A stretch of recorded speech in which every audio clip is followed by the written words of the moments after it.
Yeah, I have a quick question on the tracking of the students. I commissioned legislatively a study a number of years ago on college completion rates, and we had great difficulty getting compliance out of the private sector.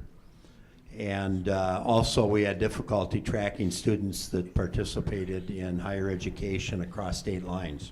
We are a reciprocity state, and so we have a fairly... That is tricky. Yeah. So I was just wondering, that was a number of years ago, if those bugs have been worked out or not. The approach that we're taking is to get the deed database, which will at least give us all of the Minnesota residents. And in the past, we've had to have Social Security number, and reasonably, most families really don't want to provide their Social Security number. So we're working at providing another alternative. Now, I sit on the grant committee in Washington to review these LEDS grants, so I know a number of states are ahead of us. And some of them have taken information from their DMV, their motor vehicles, and then used that to do a connection to their deed database. And that may be a possibility. But when I mentioned this to Commissioner Poggemiller for higher ed, he said, we're going to take this on. And so he's working with the deed people to see if they can work this out so we can get those data. And so rather than going to the employer themselves and asking them for information, we'll just go to the deed database. Okay, I have a question. We know that we have one more year where all students will be taking the ACT, and we're going away from the Plan Explorer. They're dropping that and going to Aspire for the ACT. Are you aware of any cut score that can identify college readiness within the MCAs, since we will continue on that path with the MCAs, and because that's good information for schools and parents and students, are you aware of cut scores that indicate college readiness in the MCAs? I've been working on it this last week, actually, equating the MAP to the MCA, and there's a really high correlation between the MAP and the MCA. And then to try to correlate the MAP data, the MCA data to the ACT. And it's not as good a predictor as the MAP test is of ACT test scores, but it's good enough. So I'd be glad to share with other districts what that correlation is. Now, we do have that black hole where Explore and Plan used to be. We're not sure if we're going to the Aspire or not. I'm hopeful that the state Department of Education could be refunded so that it could pay for not only the college readiness tests, but for the interest inventories that are in there as well. So we're playing with MCIS and other interest inventories, but we feel strongly you need a good interest inventory, and we need something in there.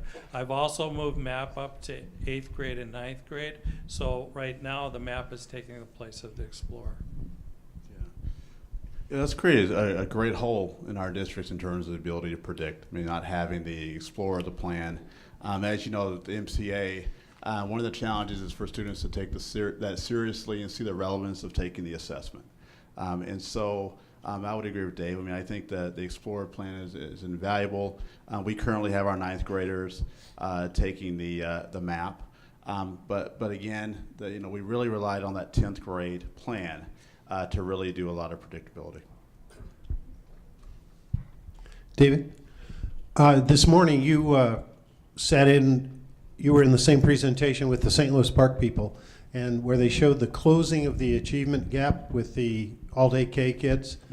I was interested in that. You asked a question about the assessment, and I didn't hear any reaction to that. Was it the right assessment, and did it really show closing the achievement gap? Yeah, in Minnesota we have a tradition of using more indirect assessments at kindergarten, the work sampling system, which covers a lot of different areas of standards in kindergarten, but it's not a direct assessment. And to really close the gap for students of color and students of poverty, I believe strongly that you need a direct assessment at kindergarten and then first grade, so you can measure the progress like they did. The assessment that they are using does have high predictive validity between kindergarten and first grade, and it's something that was reviewed by a national panel response to intervention. So that one is Ted Chris FAST, F-A-S-T. So that's one of them. Now there are 3 others that are going to be approved by the state for use, but they're all the more indirect ones. So I'm saying folks should probably think about using the FAST so they wouldn't have to do 2 assessments. Or you could always talk to me about the new BICA, which I talked about this morning. The BKA that is in Minneapolis is a fabulous assessment. It has a beginning of kindergarten and end of kindergarten, but in Bloomington we kind of mixed the 2 of them together and came up with the BICA. You're making up assessments again? All right. Again, so the tension at the early grade levels between having a summative and a formative assessment. We're having those conversations right now with our kindergarten teachers. All right, one of the tensions is the extent to which an assessment at the kindergarten level can accurately predict. And so, that's an ongoing conversation. The BKA is a really nice summative tool for us. We went to the Reading Horizons because we wanted to focus on foundational skills. But there, we have the Concepts of Math assessment, which is a tool developed actually in the Anoka-Hennepin School District that looks at number sense. The reality is about 40% of our gap is evident before students even walk in the door. And so, as we're talking about accelerating the achievement, I think that's where those community partnerships really come in. They really come into play. 85% of our gap is evident by the end of 3rd grade. So again, that K-3 area is critical, but again, we're dealing with the tension from a teaching and learning standpoint. Should we be developmentally, how accurate are those assessments? And those are conversations between teachers and researchers that go back and forth. Pre-K-3. Steve Adams from Hopkins. I've got a question for Eric.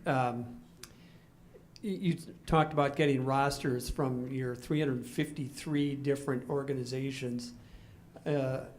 I found those organizations to be somewhat territorial sometimes, and wondering how you were able to overcome the reluctance, if there was any.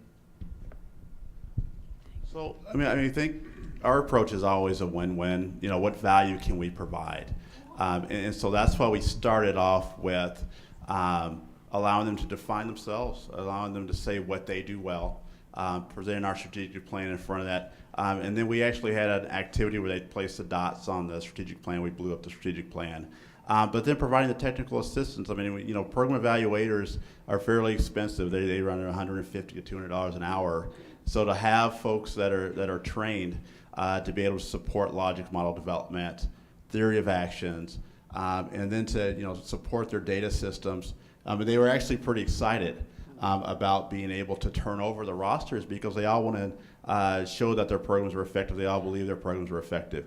If you think about a community-based program, typically their data they rely on are self-report data, so perception data. They might, if they're lucky, they get the program participants to turn over their grade point averages, but that's about it. So to be able to have a true partnership where we're actually supporting their data collection processes and they were providing aggregate reports, they were actually very excited to do that. But part of that was our commitment to provide a service to the community-based programs. And then as we did that, we developed a relationship. We had very authentic conversations, and they turned over the rosters. My question is based around 3rd grade reading proficiency. I'm back here, sorry. If you were going to look at a summative assessment other than just the MCAs and the NWAs to encapsulate a child's ability to be proficient in reading at 3rd grade, do you have anything internally that either of you are using or recommend as another assessment for teachers?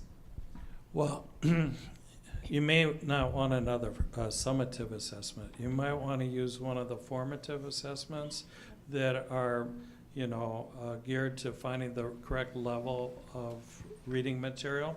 So I know Minneapolis was using Fontes Pinnell, and we were using the DRA, but we're moving to Fontes Pinnell now. And I'm going to do the research to do the equating between the Fontes and Pinnell and the other assessments so that you could get the same kind of cut point with the Fontes and Pinnell. And some districts do it fall, winter, spring. Some do it just spring, some just fall. But I think after one of the problems I think with over-testing is that we have maybe too many assessments at the accountability level, summative assessments, and we need to free time up so that teachers can do the formative assessments that are most helpful for driving instruction.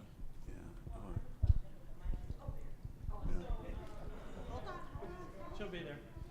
Okay. I would say also with the FMP. I mean, so I'd be interested in seeing what you find. So we tried to equate the FMP to the MCA, and it was interesting because the FMP overestimated proficiency, predicted proficiency. In fact, it was actually 2 letters lower.